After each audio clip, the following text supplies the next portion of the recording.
Inilah perlunya silaturahim. Dosa kita kepada Allah, taubat langsung kepadanya, sonder calo. Tapi dosa kepada sesama, sekali lagi, Allah belum akan memberikan maaf kalau kita belum minta maaf kepada yang bersangkutan. Inilah lahirnya tradisi mudik ini, supaya orang bisa bersilaturahim, saling memaafkan. Terutama tentu yang paling aula, paling utama dilakukan silaturahmi itu ibu bapak. Ini keramat hidup. Ini keramat hidup ibu dan bapak itu. Tidak ada bahagia yang tidak bisa ditegakkan tanpa restu orang tua. Aneh kalau kita senang ziarah Sultan Hasanuddin, bagus. Ziarah Kalijogo, bagus. Ziarah Sunan Ampel, bagus. Tapi kalau keramat hidup yang di rumah ibu bapak disia-siakan, itu konyol. Itu terbalik. Yang utama tuh ibu bapak. Setelah itu kerabat, suami kepada istri, dan seterusnya dan seterusnya. Begini, ada sahabat mendengar Rasul mengucapkan amin 3 kali. Sahabat tanya, ya Rasul, ada apa? Malaikat Jibril berdoa, kemudian saya mengaminkan. Lalu doanya 3 macam permohonan. Satu hari ketika kumpul dengan para sahabat, Rasulullah bertanya, atadruna manil muflis? Hei tuan-tuan, tahu nggak kamu siapa orang yang bangkrut, orang yang tidak beruntung, orang yang sial? Siapa itu?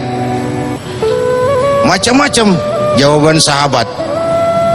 Oh, orang bangkrut itu kalau dipecat dari jabatan. Orang bangkrut itu kalau dagang tidak laku. Ada yang jawab, al-muflisu fina man la dirham lahu wala mata'. Menurut pendapat kami, orang bangkrut orang yang nggak punya duit. Apalagi mau lebaran kayak begini. Siapa yang punya duit raja, yang nggak punya duit silakan selamat ngelamun. Orang yang punya duit sama yang nggak punya duit, Pak, jangan gaya hidupnya, gaya jalannya aja beda tuh. Bener. Ya kelihatan aja. Jangan gaya hidupnya, gaya jalannya aja lain. Tapi apa jawab Nabi? Bukan orang sial, orang bangkrut, bukan yang nggak punya duit, bukan yang kerja dipecat, bukan. Innal muflisa min ummati, orang yang bangkrut dari golongan umatku. Nabi tidak cerita Yahudi, Nasrani, tidak. Orang yang bangkrut dari golongan umatku. Mayyati yaumal qiyamah bisolatin wa siyamin wa zakatin. Orang yang besok di hari akhirat dia datang menghadap Allah dengan membawa pahala puasa, pahala solat, pahala zakat, karena dia ahli ibadah di satu sisi.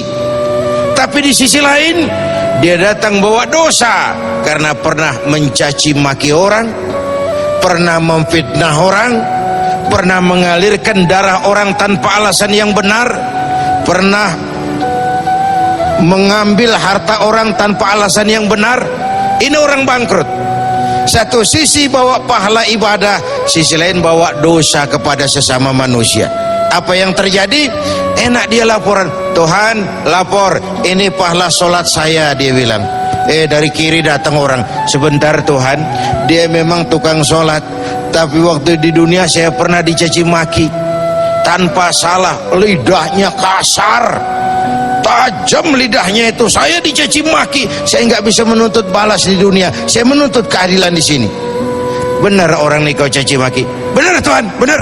Saksi ada? Siniin pahala sholatmu, kasih orang yang kau caci maki.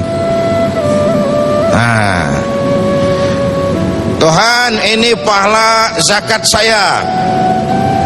Datang lagi orang, sebentar Tuhan, dia memang bayar zakat, dia memang suka-suka sedekah, tapi dia mengambil harta saya tanpa alasan yang benar. Benar itu? Benar. Siniin pahala zakatmu kasih orang yang hartanya kau ambil. Pahala dipretelin, dosa dikasih. Bangkrut nggak itu? Bangkrut nggak?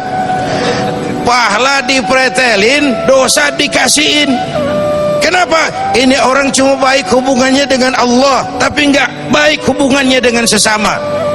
Lidahnya kasar, tangannya celamitan, tahu celamitan? Tangannya celamitan, suka ngambil hak orang, suka fitnah, suka caci maki, membunuh tanpa alasan yang benar. Baik hubungannya dengan Allah, tapi tidak baik hubungannya dengan sesama manusia. Yang lebih celaka, fa in faniyat hasanatuhu qabla ayyuqda ma alaihi. Kalau pahala kebaikannya udah bures habis, tapi yang nagih masih banyak. Orang yang dia sakiti masih banyak, orang yang dia fitnah masih banyak, orang dia makan hartanya secara zalim masih banyak. Pahalanya udah bures, yang nagih masih banyak.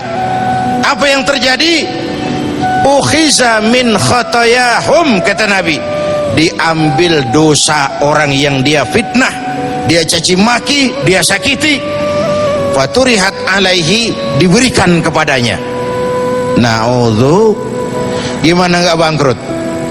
Pahala dipretelin, dosa dikasih.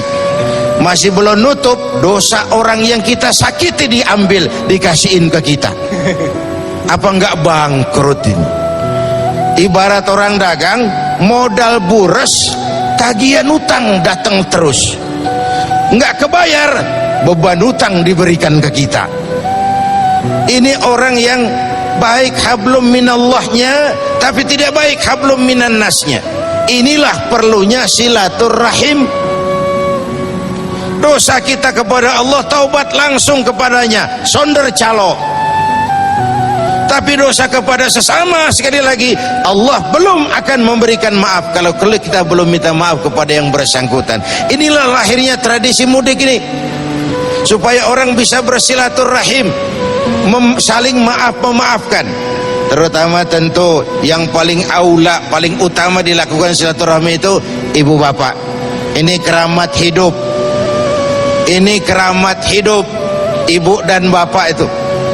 Tidak ada bahagia yang tidak bisa ditegakkan tanpa restu orang tua. Aneh kalau kita senang ziarah Sultan Hasanuddin, bagus. Ziarah Kalijogo, bagus. Ziarah Sunan Ampel, bagus. Tapi kalau keramat hidup yang di rumah ibu bapak disia-siakan, itu konyol. Itu terbalik. Yang utama tuh ibu bapak. Setelah itu kerabat, suami kepada istri, dan seterusnya dan seterusnya. Begini, ada sahabat mendengar Rasul mengucapkan amin 3 kali. Sahabat tanya, ya Rasul, ada apa? Malaikat Jibril berdoa, kemudian saya mengaminkan. Lalu doanya 3 macam permohonan.